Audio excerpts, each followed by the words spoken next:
All right, welcome back in. McElroy and Cubelic in the morning.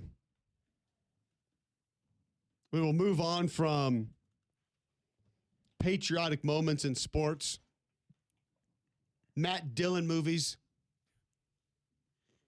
Hulk Hogan, Iron Sheik, and Tom Hart to hour number 3, Monday, February 23rd, right here on Jocks. I did bring it up a little bit earlier, Greg, with Paul Feinbaum. NCAA Rules Committee going to meet and consider that carryover suspension from targeting, taking that away.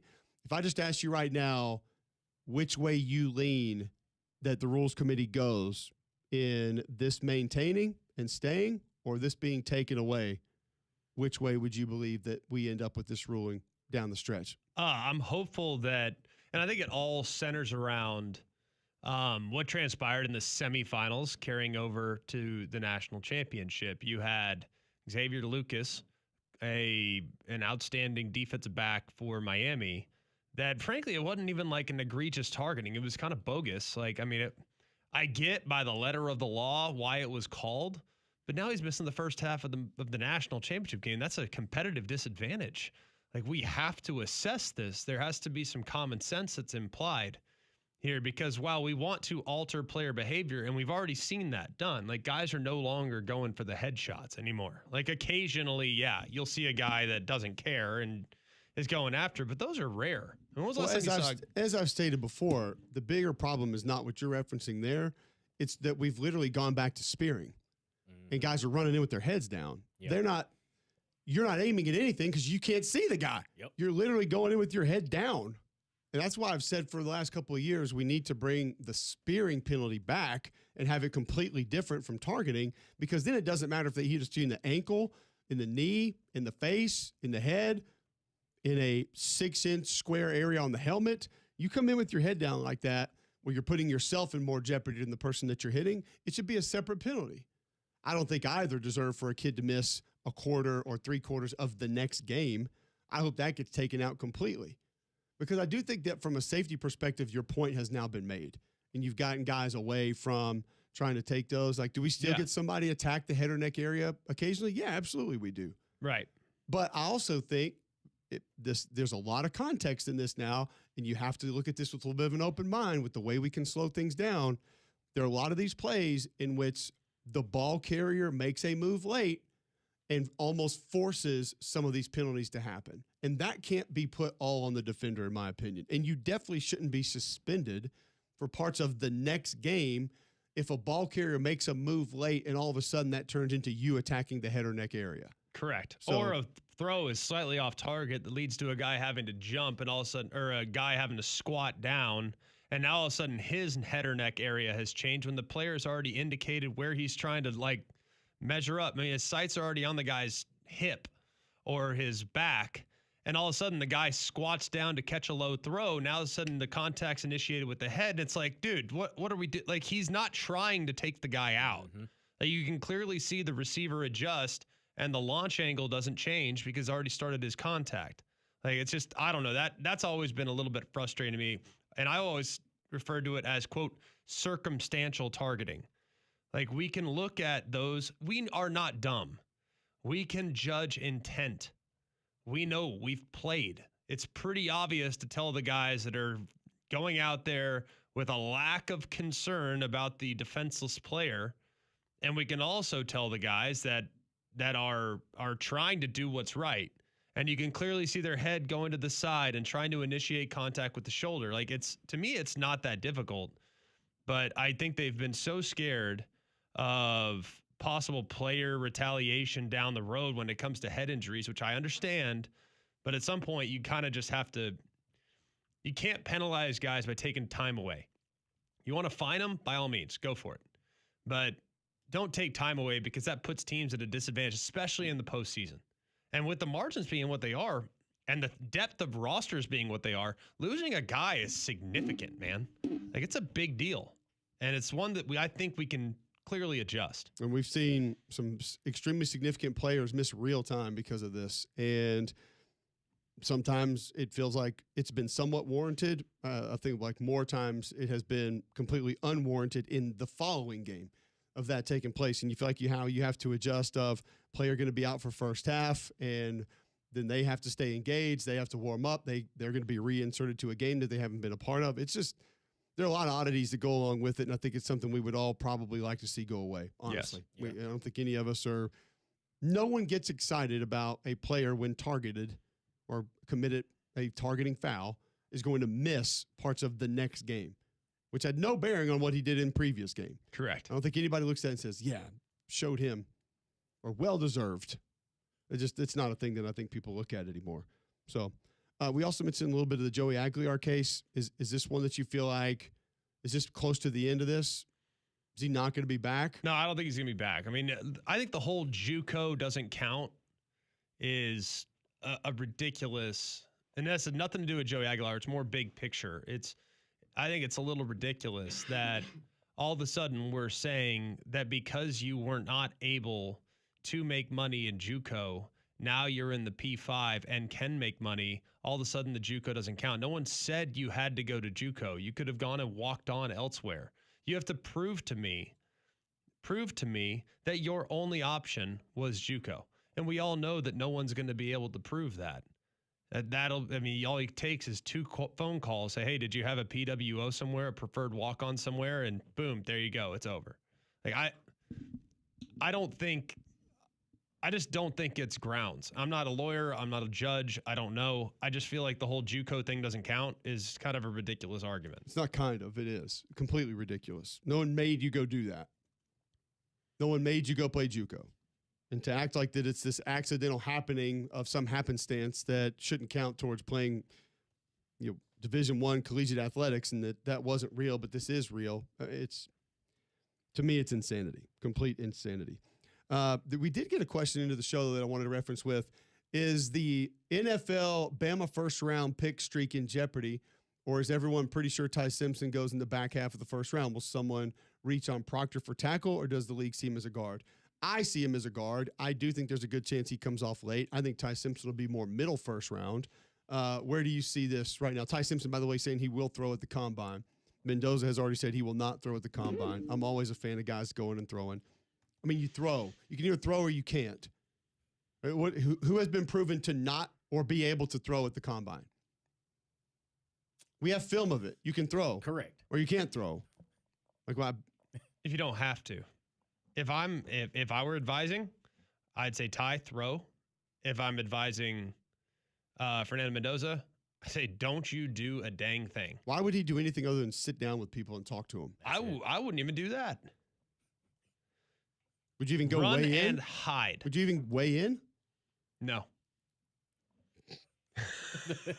There's going to be some narratives that start from that. Oh, he's scared. That's He's fine. hiding something. Go for it. You don't want it. Who are you going to take? Go for it. Watch the tape. Right. That's what his camp would say. Who are you going to take? Go for it. Yeah, exactly. Dare somebody else to go in front of me. That's fine. And where I go, I'm going to end up in a better situation. So, go for it. You want to drop me? That's fine. I'll go 12th and be on a better team. I don't think he'd fall that far. I don't think he's fallen past one. No, but I'm just saying. If I were him, I'd roll the dice. If he did, and somebody were to go there, I think you're in good shape. I'll go draft Drew Aller. Where are you going to go? I think you're in good shape. He's in great shape. He'll be all right. He doesn't have to. But I appreciate Ty going out there saying, you know what, I'm not afraid. I'll go out here and let it rip. 100%. If I'm Ty, I want to solidify my stance as the number 2 guy. And let's be real, there's some guys that can throw it in this class. Now, the tape's not there the same way it is with Ty. No, some big arms. Beck, Nussmeier, they can. Yeah. Nussmeier, Sawyer Robertson at Baylor. There's some nice arms in this draft. There really are. There's some very intriguing prospects. But if I'm Ty, look, I want no stone left unturned. I was a little banged up down the stretch. I want to show you in person that I have plenty of arm. I want to show you the velocity that I can drive the ball with. I want to run because I think I'm athletic. I think I'll probably run better than people realize.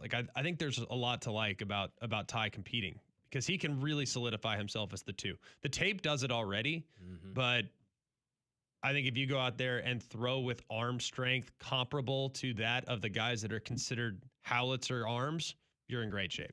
Yeah.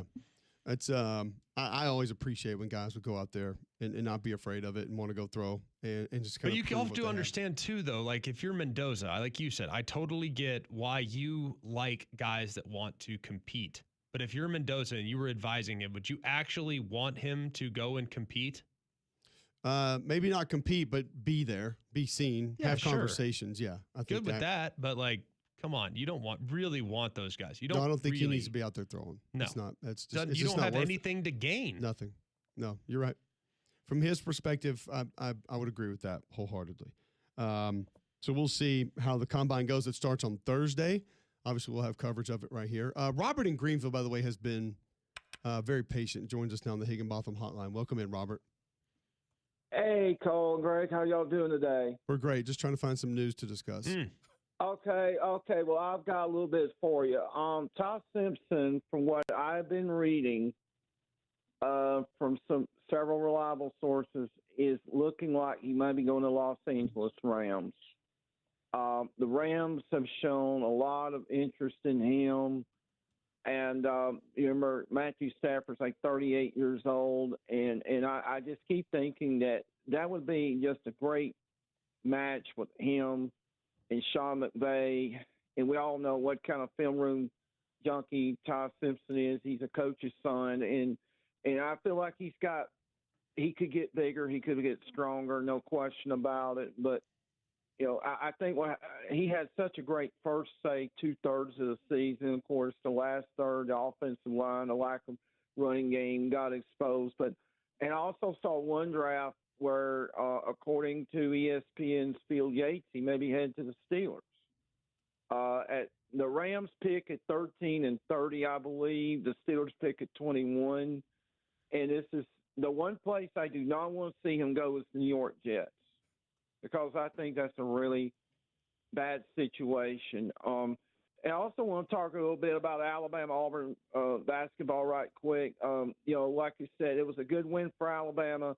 I think that if had Aiden Sherrill not fouled out, one of those calls on the trash talking I thought was a bit picky by the official, I think he would have stayed in. They would have won by more than they did. But they got to give Alabama credit. I mean, LeBaron Fallon didn't have one of his best days, but yet Sherrill, before he fouled out, played big, as did Aiden Holloway. Latrell Wrightsville played big. And on the Auburn-Kentucky game, I'm surprised there hasn't been much talk about the call at the end of the game, the offensive foul that was called on Chandler. Yeah, we talked to Tom Hart about it. What did he say? He just said that he thought that that's what Mark Pope was referencing after the game of them being cheated out of the game.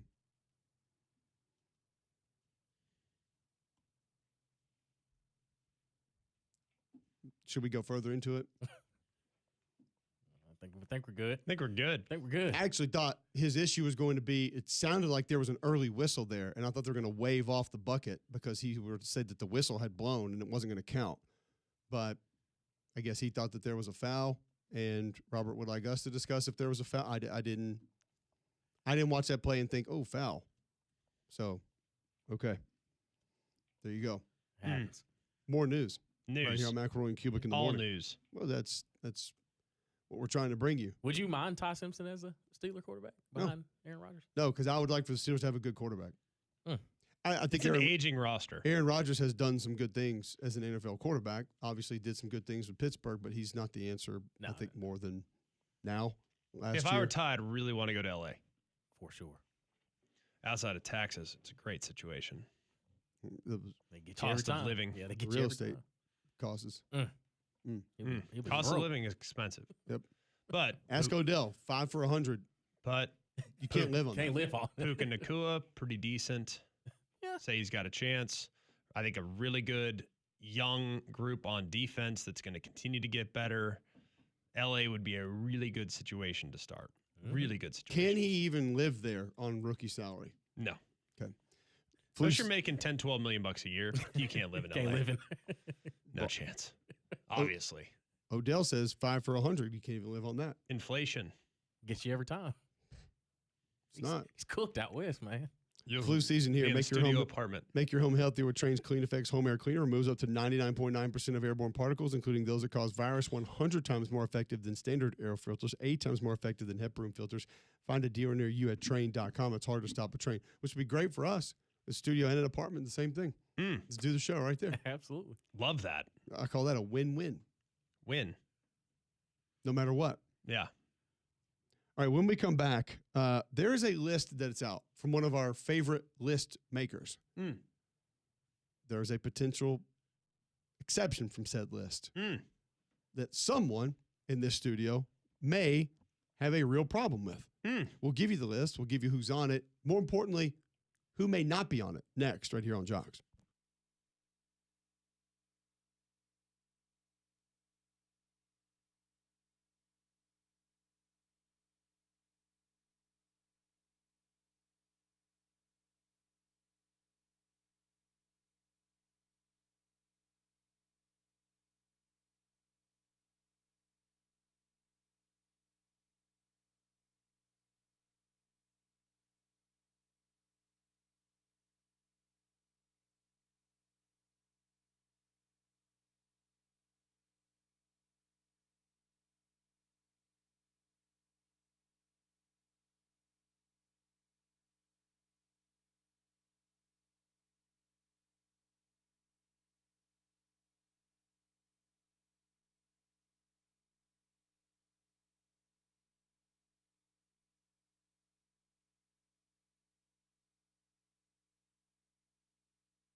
Welcome back in. McElroy and Cubelic in the morning. Alex Page tweeting in at Greg McElroy. Thoughts on Ty as a Jet? Though I understand why some folks may not like it due to perceived lack of talent, but they do have some of the pieces. OL, Garrett Wilson, Mason Taylor, Frank Reich, OC. What were your thoughts beyond that potential move? I mean, it's really early, and with him, I think he's capable of stepping in right now. I really believe that, and being a starter. I think he played last year in an NFL level.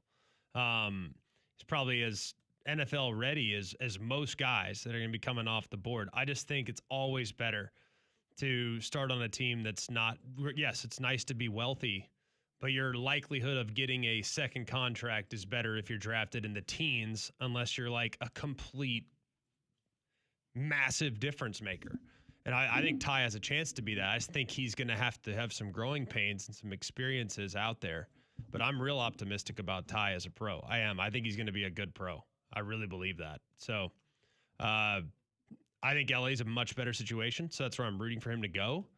But then again, if he ends up going number 2, he is the type of guy that can help your organization an awful lot.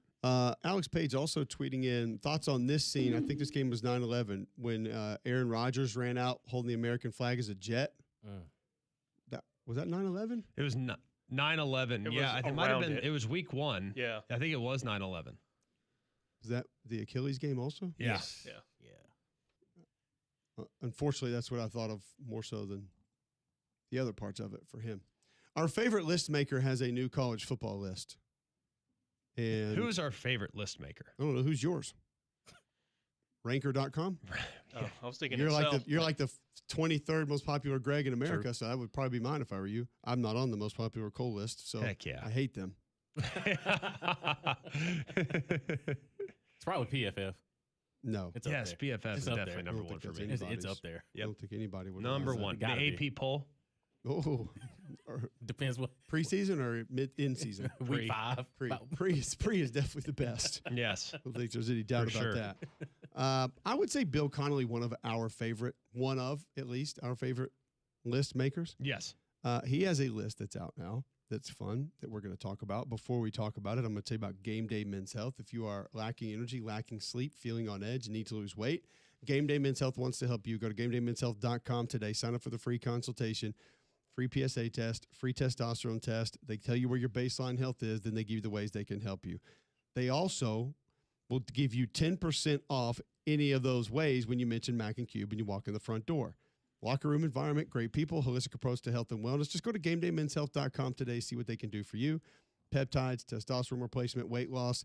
GameDayMen'sHealth.com, now open in Trustville. Okay.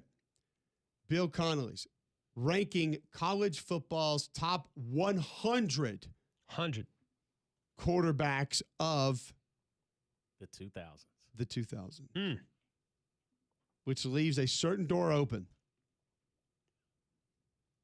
Circa 2007 to 2011. If you want to count bowl games, yes. We got that big hit. Yeah, big block. Number 100, J.J. McCarthy. Bryce Petty, Trevon Boykin, Taj Boyd, B.J. Simons, Desmond Ritter. Simons. Don't talk about B.J. Simmons like that as one of the GOATs. He was so good. Best air raid quarterback ever. Traditional air raid. I'm talking like where they literally threw it 75 times a game. I'll still go Tim Couch.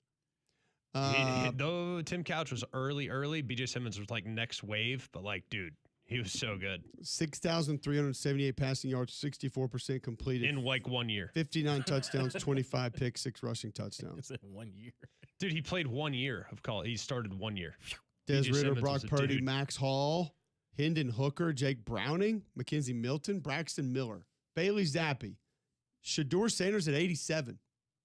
Some people would probably be mad at that. Mm-hmm. Carson Beck, Matt Ryan, Teddy Bridgewater, Curtis Rourke, Timmy Chang, Dak Prescott at 81, Brandon Whedon, Geno Smith, David Green, Brad Smith, A.J. McCarron at 76. All he did was win. 77 touchdowns, 15 picks. 3 rushing touchdowns.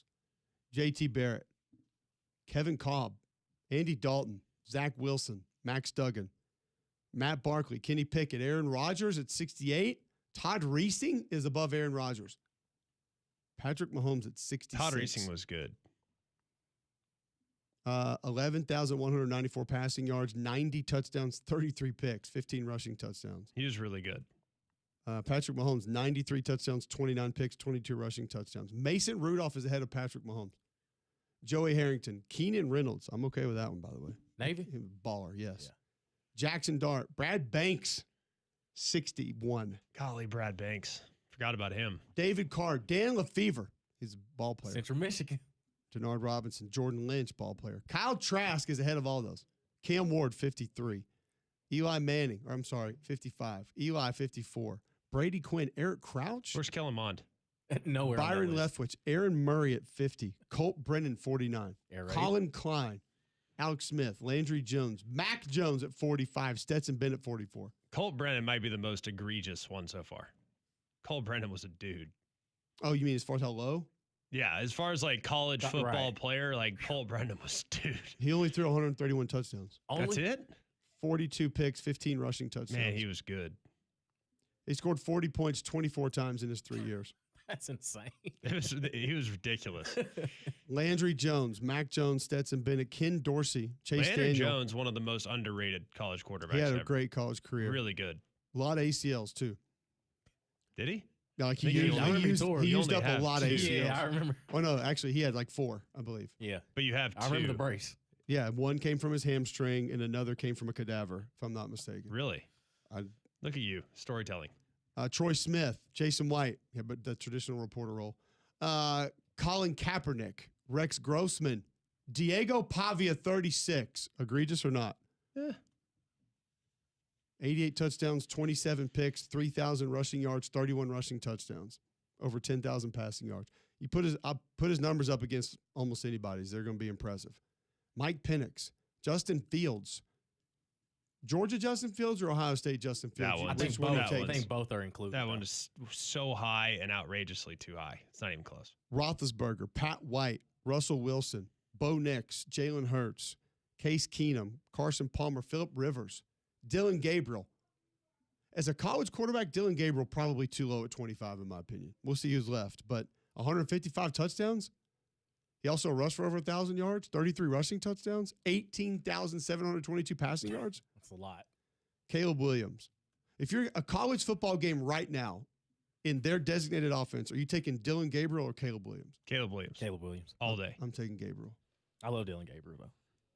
Well, you're I not think taking I'd him take though, so you Caleb. don't But love no, him that Right? much. Yeah. It's Obviously not. business. You just like him at best. No, it's business. Tua, Stroud, Bryce, Jaden, Andrew Luck at Way too low. 19. Way too I low. knew that was coming. Yeah, you know. Yeah, That's his guy. top 5. That's his guy. Okay, watch him. Matt Leinart, He was out Jameis there. Winston, Sam Bradford, Kellen Moore, Fernando Mendoza at 14. He has 473 rushing yards, 8,247 passing yards. But if you He went take like undefeated. entire body of work, I can understand. Like, I get it. Well, it is the top 100 college quarterbacks Ever. of the 2000s. Ever. I get it. I get it though. Entire body of work. He really had 1 year, which is why some of the guys ranked in the top 10 are a little surprising because it was short lived. It was greatness, but short lived. Johnny Manziel, 13. Colt McCoy, 12. Trevor Lawrence, 11. RG3, 10.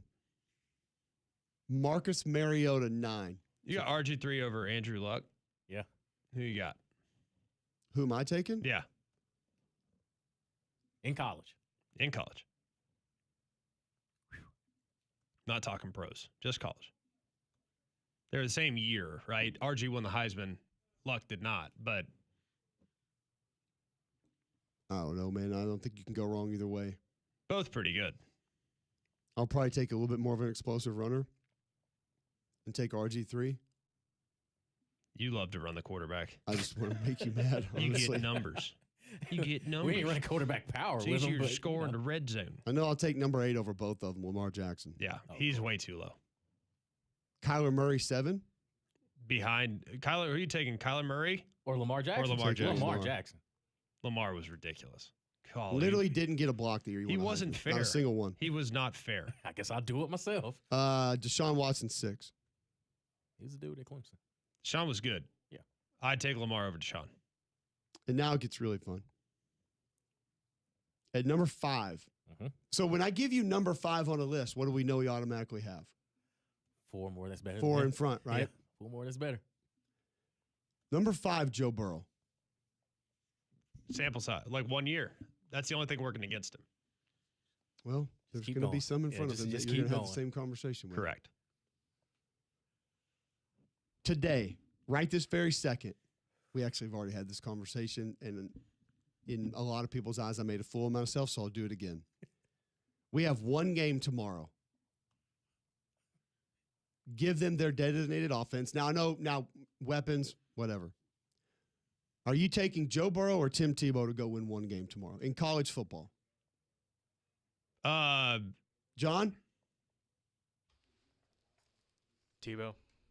Why Damian? do I have to pick between those two? I'm going Joe Burrow. Because Tebow's 4. I'm going But Joe why Burrow. would I have to pick between those two? Because you're going to pick between the next 3 also. But hear me out. If I had to win one game in college football, both surrounded by all pros. Joe Burrow has never started a game in college or the NFL without at least one all pro wide receiver. Never. Yeah, but what about high school? I don't think high school counts. Who's Sorry. What are you going to tell me next? JUCO doesn't count? Okay, NCAA. Joe Burrow. If you told me I know nothing about my scheme or coaches at all, and we're just have to backyard this thing, I'll take Tebow. Understandable. But if I know I'm getting the guy that's going to coach up the way Joey B wants it, I'll take Joe Burrow. Number 3, Vince Young. You get to go win one college football game right now. You know nothing about your team. Are you taking Vince Young or are you taking Tim Tebow? Vince Young. But John? I mean, dude, Tebow, I would take Tebow over Burrow. But I think Vince. Vince Young over both. Here's the funny Vince thing. Young over Burrow and Lamar Tebow? Jackson over all 3. Probably for me, yeah. No question. Like, where would you? I'm just asking the question. Nothing against VY. I think he's awesome. Like, where are your inherent advantages with Vince Young over Lamar Jackson? It's not like he's a more polished passer. Right. National championship. Fair. Better supporting cast. I mean, I don't know what I'm to tell you. I'm gonna be real with you. That cast wasn't that great. Texas? Yes. It wasn't that bad either. It wasn't Cam cast, but it was close. take a dive into that cast. I've taken some time to do it a while back, and I'm like, wow, whoa. Like Roy Williams was his Let's say biggest Roy target. Williams pretty good. It was good. He was a good Coming solid. from a Steeler fan, not that great. Okay, you're going off NFL. NFL is not the conversation. He was okay in Where college. he ended up. He was okay. He was a tweaked down Sammy Coates in college. He was a Sammy Coates in He third was year. much bigger. He played He much was a bigger than third year Sammy Sammy Coates. Coates. Damien, Man. he was Sammy Coates in third year, was he not? He was It much was- bigger than Sammy Coates. I mean, Sammy Coates ain't no. I don't think he was more well put together. He Right. may have been like an inch or two taller, but Right. like Sammy Coates ain't no joke now. But I get, yeah, like it's, he was a gear less Sammy Coates. yeah, His hands may have been a little bit better. But that's a fair comparison. all right, we'll give you number 1 and number 2 when we come back, and we'll ask you of those two, who are you taking ahead of Lamar and some of the others? Next, right here on Jocks.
All right, we'll get to Richard Hendricks. Thanks to our friends at Mystery Breaks here in just a moment. First, we have to finish up this list of top 100 quarterbacks of the 2000s. No Greg McElroy on the list. By the way, played in 2000. No Mike Vick. Just throwing that out there. Sample size too small. I don't know how many other people have looked at, seen that we didn't get to, that were not mentioned, but we went since Lamar Jackson, 5 Joe Burrow, 4 Tim Tebow, 3 Vince Young, 2 Cam Newton, 1 Baker Mayfield. 1 through 5, Baker, Cam, Vince Young, Tim Tebow, Joe Burrow. 1 college football game to go win, Greg, right now. Who you taking? So you don't have Lamar or your guy from Stanford that you like so much. Andrew Luck. No, can't have him. 1 through 5, 1 college game. You don't know anything about your roster. Who you taking? Cam. Damian? Cam Newton. John? I think I'll take Cam. You usually try to be the contrarian too and try to be different. I seen it with my own eyes. Yeah, there's no. I will say people are going to be mad about Baker. 1, when you look at the numbers. 2, you look at the wins and just the overall productivity. Like, he deserves to be in the conversation. There's no doubt. I'm not mad that he's in the conversation. I wouldn't have him number 1 on my list, but Greg, he does deserve to at least be mentioned as number 1. Yes, I think he's really good, and I think he had a great long career, which I think longevity factors in here. The 1-year stardom of Joe Burrow, Cam Newton, and others, like, that's probably what's working against him. Damian, what do you think about just Baker Mayfield at number 1? I would have him behind Cam Newton. I know the sample size is small, but Baker was a dude when he was at Oklahoma. He was a dude, man. Yeah, he went out there and handled business. But I think when the whole argument with Cam, I know the sample size is small, but that 1 year was that phenomenal. Like, it really was. Like, he was a creative player out there on the field, and I mean, there was nothing he really could do, like, that he couldn't do. Like, it was anything you wanted. Give 2 the ball and let's see what happens. Well, he also brought some of that extra too, like the swag and just the competitive nature, the different, the non-measurables that you want to have from your quarterback. No doubt about it. Yeah, I don't think there's any doubt. All right, so that's the top 100 quarterbacks of the 2000s. We got through that. We'll now bring in Richard Hendricks. Thanks to our friends at Mystery Breaks. Go to Whatnot, go to eBay Live, go to Fanatics Live, find Mystery Breaks for all your favorite card breaks now. They pulled the National Treasures NFL Red Shield 1/1 of Patrick Mahomes over the weekend. So some massive breaks, massive rips happening at Mystery Breaks. Formerly Pizza Pulls, now going to be Mystery Breaks. They've combined as well. So whatever platform you're purchasing into breaks on, you need to go find Mystery Breaks. Also Instagram, you can find them at mystery_breaks to get into college football, NFL, live golf, NBA, whatever cards you want to try to rip. Mystery Breaks is going to have it for you. Go find them on Fanatics Live, Whatnot, eBay Live today. Richard Hendricks with us on the Higginbotham Hotline. When you look at kind of what you learned about Stephen Pearl's team this weekend, it's a good Kentucky team. I'm not going to say that it's a top 5 seed or a great Kentucky team, but number 1, Richard, they had to have it at this point in time, because when we talked to you last week, we talked about this stretch left, and you told us winnable games for Auburn. Some things are going to have to change. What did you see that you liked that was a little bit different for how they operated to be able to get that win against Kentucky? Well, I saw some grit and some determination. I mean, able to tough that one out, but mainly that was a must-win game, and able to pull that one out with some tough calls down the stretch for Kentucky that didn't go their way. But when you win the game on an offensive rebound putback, that really shows that you're given the type of spirit that it has for you to compete. And Keyshawn Murphy had a big game, the double-double that gives you a component that you need, that you really have to have alongside with Keyshawn Hall, who didn't have his typical type performance as well as Pettiford. But they have some fight in them. And a team that was losing so many games in a row, that's what you want to see from your squad coming down the stretch. So what do you think can be carried over based on the performance this weekend? Well, I do think winning can be contagious. And I think, man, like when you are trying to muster up so much energy just to win a game after the losing streak like that, it's so hard in basketball, and you feel like you're drowning. What they can have is that if you have that type of performance from Murphy, You got to get all of your guys playing high-level ball at the same time. If they can have a game when you're getting Pettiford and Hall doing what people think they can do, and Overton being the third scorer, getting some interior play from both ends of the court from Keyshawn Murphy, then obviously you're going to see the maximum potential in which Auburn has. And they haven't had that level of consistency. It's been a lot of Keyshawn Hall who's been able to operate in his isolation type situations. They do get him on the move a little bit, sometimes a little bit stagnant within the offense. But I think if you're Auburn, you got to be able to lean on some defense and then using your defense to create some offense and then get some momentum from there. But a huge win for them, and you got to be able to ride that into the next one. Richard Hendricks joining us on the Higginbotham Hotline. Thanks to our friends at Mystery Breaks. Let's go over to Alabama. Not a difficult opponent. LSU's at 14-13, but a chance for maybe a little bit of a stumble in a game that most people anticipated that you could probably play a little bit above average and still find a way to win. 90-83, they get the win. Aiden Sherrill fouls out, but it's what you got from him before that happened. And you have kind of talked to us about him becoming a little bit of a different presence for this team. How important is that going to be for Alabama as we approach March Madness? Massive. I mean, he's the key. In my opinion, he is. And he's been stepping up in the last couple of games, double-digit scoring in his last 4 games, back-to-back double-doubles, and 4 blocks to boot in this last one against LSU.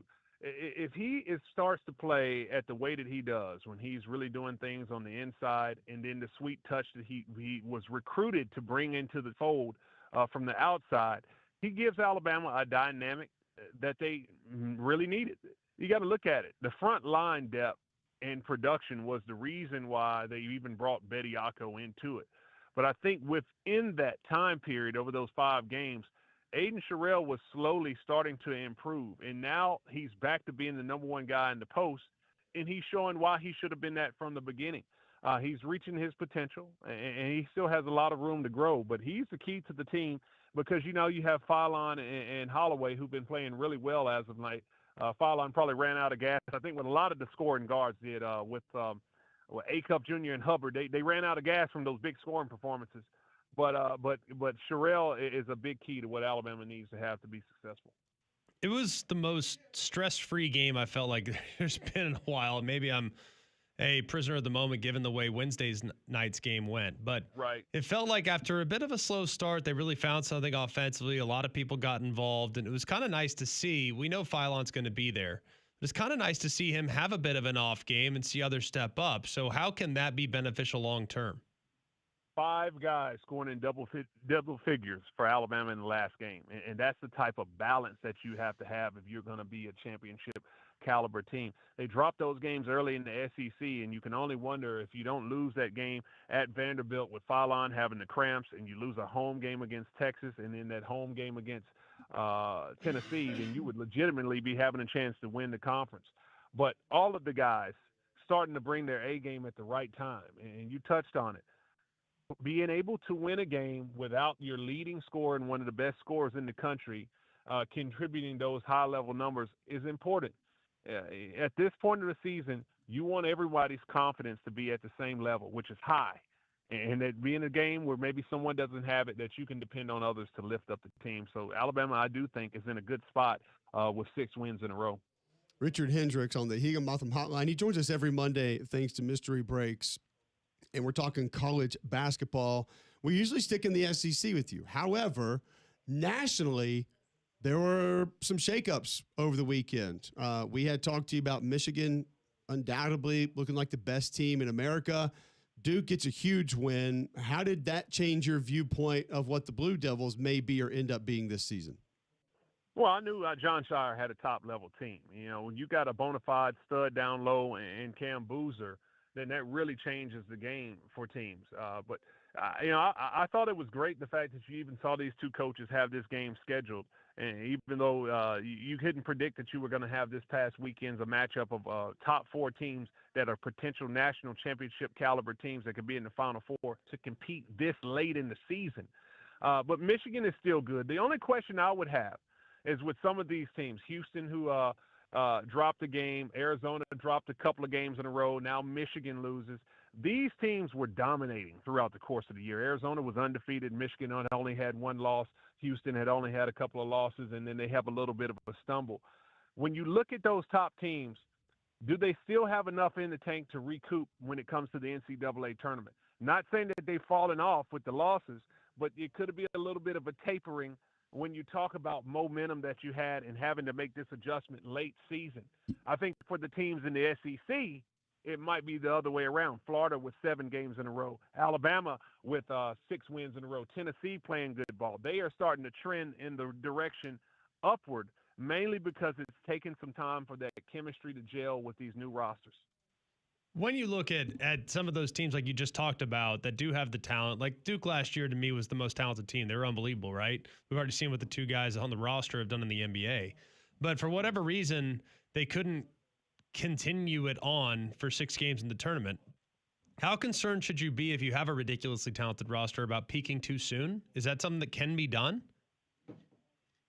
I think it can be. I think sometimes you don't want to peak too soon because when you lose games late in the season, you have some doubt, and it's hard to recover. I think teams have a little bit more of an advantage when you might have an early season loss and have some time to figure it out, and you're coming into the tournament on a high. Now, Duke was on a high last season, but they played against a veteran team with a defensive-minded, resilient team in Houston and was able to beat them in that Final Four. But, you never know what can happen. That's why you have to play the games. But I do think the teams that tend to lean more so on the defensive end have an advantage because when you touch on late season losses and trying to retool things after you've struggled, it's always easier to be able to lean on your defense to keep you in games than to try to figure out how to make the adjustments to get yourself going back in an offensive rhythm. Let's get a couple quick previews from you. Richard Hendricks joining us on the Higginbotham Hotline. He joins us each and every week based from our friends at Mystery Breaks. You can go to Fanatics Live right now. Topps Gilded Stadium Club Museum, pristine, all breaking as we speak. Also Topps Museum as well. You can go get that immediately. Okay, coming up on Tuesday, you got Auburn at Oklahoma. What's the matchup? What's the style of play that Auburn has to find to win 2 in a row and keep their tournament hopes alive? Well, they're going to have a tough challenge in this game with Oklahoma. Oklahoma's 3-11 in the conference, but do not be fooled by that record. They have some really good guards on this team, and they can get it going really good. I mean, Nigel Pack is an elite shooter who's been in the Final Four when he was at Miami. You have Xavier Brown, who has really good scoring tools, can use it in the first step and get all the way to the rim. Tay Davis can play inside and outside. They have Mo Waggy, who transferred from Alabama, is going to bring a physical presence. So this is a team that's been playing some good basketball, maybe not being able to close out games.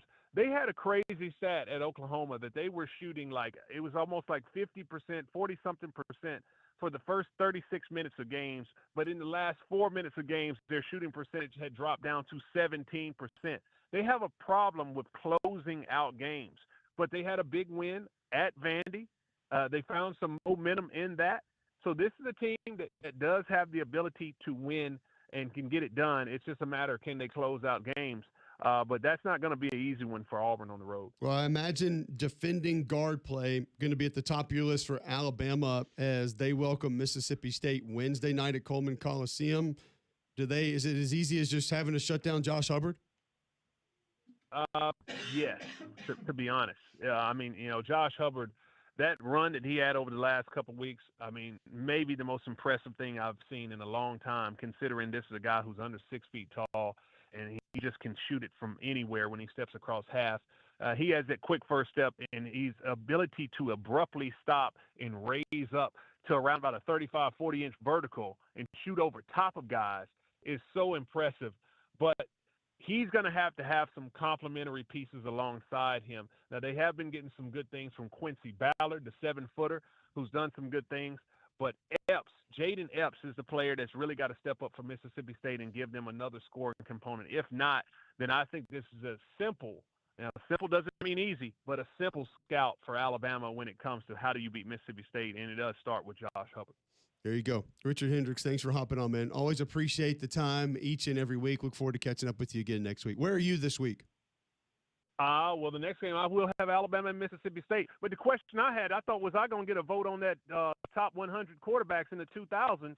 And was Eric Crouch one of them? Because I thought that dude was bad at he was. Nebraska. No, he's in there for sure. Okay. He's, All right. I think, like middle of the pack. Gotta be. But yeah, he was up there. So, yes, All right. it's a great All right. name to throw in there, Sometimes- though. But, yeah, we didn't mention him, but he was definitely in there. He was a baller at Nebraska, no doubt. Total. Okay. All right. All right, guys. I appreciate it. Enjoyed it. Thank you. See you, buddy. All right, Richard Hendricks joining us on the Higginbotham Hotline. Thanks to Mystery Breaks. You go to fanaticslive.com right now. You're going to get Bowman Baseball. You're going to get Tennis Chrome, Topps Tennis Chrome today. You also have Prism Football, all going to be broken at Mystery Breaks. And go to @mystery_breaks on Instagram. You can find some of the Patrick Mahomes stuff that they pulled over the weekend. It's pretty big. All right, Richard Hendricks joins us. Thanks to them each and every week right here on the Higginbotham Hotline. When we come back, a little bit more to get to finish out, including a bad box score of the day next on Jocks.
All right, welcome back in. McElroy and Cubelic in the morning, Monday, February 23rd, 9:54, right here on Jocks. Before we move on, Greg, tell our listeners about Polar Bear Services. Well, Wes and the guys have been taking care of me for a long time. Always so grateful to the experience I have when Wes and the guys come out, and they've helped me with plumbing. They've helped me so much with my HVAC system. By the way, the heater, working overtime last night. I didn't realize how cold it was going to be this morning. You had to turn it back on. Goodness gracious alive. Back and forth, hot, cold, hot, cold. Well, the beauty is my system's up to the test because I've had Polar Bear Services out. They've done preventative maintenance. They've gotten out in front of it, and I haven't had any problems around the house, knock on wood, since they've started working at our home. They've also helped me with plumbing and electrical, small appliance repair. They also do whole home generator install. That's something I'll be looking forward to as well here at some point in the very near future. So go and remember, if you have a problem with your electrical, plumbing, heater, air, just pick up the phone and call the Bear. It's 205-497-BEAR. It's 497-BEAR. All right, quickly, the Riverland Community College. Ransoms. No. Catfish. They're the Blue Devils. This is women's JUCO basketball. They just went down to the Ridgewater College. Rascals. No. Angels. Mud Hens. Knights. Nice. 103-26 over the weekend. Okay. Riverland Community College moves to 0-21 on the season. It's been a tough year for them. They shot 9 of 36 from the floor, 2 of 15 from 3. Did hit all 6 free throws. There we go. Of the 9 of 36 from the floor, they grabbed 1 offensive rebound. All right. I've seen worse. Yuck. Not Greg. Not great. Greg, tell our listeners Not about KNT. Not Greg or great. Nope. Canty is great, however. They're the foundation specialists in our area that can help you with basement waterproofing. You know that's going to be a problem here coming up this week. We got a lot of rain coming in on Thursday. Going to be a little bit of a problem. So know that Canty Foundation Specialists can help you. If you're noticing musty smells or any water around the basement or crawl space, they'll get out and they'll do a free inspection for water damage or any other foundation issues you might have. So call them today at 205-519-3991 or go online. Canty can fix it. That's CANTEY, canfixit.com. Also, Georgia over Sanford in baseball, 22-0 yesterday. Bad box scores of the day. We're back with more 3-Man Front is next.